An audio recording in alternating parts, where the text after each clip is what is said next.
you've gone from sort of PR and now you're an ambassador. How did you make that transition? You know, look, I would never have thought sort of 14 years ago when I started the business that I would ever go from being the one-time receptionist to having the PR company that I have, Ministry of Talent, Pixies Bow, Social Union, etc. Why it's grown is because, as I said before, you take every opportunity that comes to you. So when the ambassadorial roles have come up, Tony and Guy, Enyo, Skinny Tan, Stan Australia, goes on, I'm going to grab it. You know, the reality is, I suppose I'm in a unique position. I can face the brand, I can publicise the brand, and I can come up with the creative ideas behind the campaign, which I know will leverage publicity. It's working and it's fun. It's exhausting. The other day for Skinny Tan, I was like, these models earn every cent they get. Because if I had to jump over one more rock and sort of look into yonder, I was going to cry.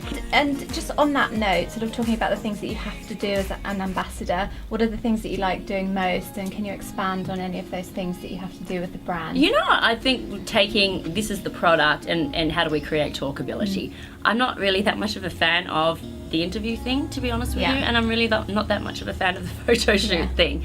I got back to the office after that Skinny Tan shoot. I literally laid on the floor and was like, I think I'm going to die. It was such hard work. It's much easier tapping away at your computer.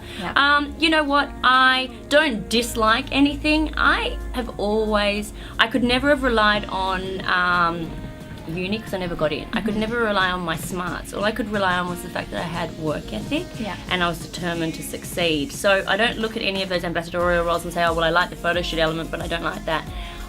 It's all part of it, it's all got to be done, and I've got 2 kids to provide for and a husband who's got very expensive taste.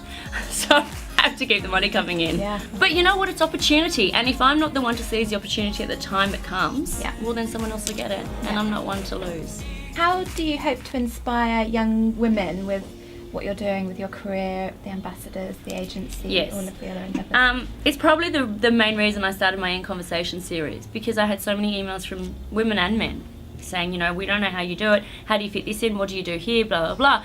I suppose for me the biggest aim is to make people realise that even if you were the most stupid student in school, which I was not particularly smart, but I was street smart and I had a hunger to succeed. That's all you need. You know, you can draw an inspiration from all around you, the internet, Instagram.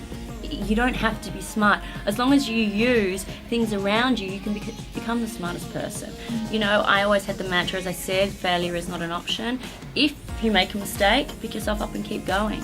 You know, I've made mistakes, I still make mistakes every day, but they are just lessons of how not to do it next time. And you can have it all. You know, this whole thing of, oh, well, you know, how can you have children and how can you have a bit? You know what, you can. Final question. What's in store for you over the next year? Oh, it's a funny one. I don't even know what's in store for me this afternoon. Honestly, that's my life. My life has really, like, I never would have thought 12 months ago I'd be where I am now. I was in a brand ambassador 12 months ago, and then all of a sudden there's like 8 ambassadorial roles. Again, it's like the 5-year business plan, or where do you see yourself in 5 years? It's a question I hate. You can beat that. I'm glad I didn't ask that one. It's the truth though. It's like, stop worrying about the 5 years. You know what? Worry about the now, conquer the now, and the rest will follow. And that has been my thing the whole time. I literally don't know where I'll be this evening. Right. Let alone, I mean, I only just had breakfast, and I think it's like 11 o'clock. Something quite nice about that though, I think. Yeah, you know, I think the more you try and control everything in your life, the more of a mess it becomes. I mean, mine's been a train wreck, believe you me. But I picked myself up and kept going.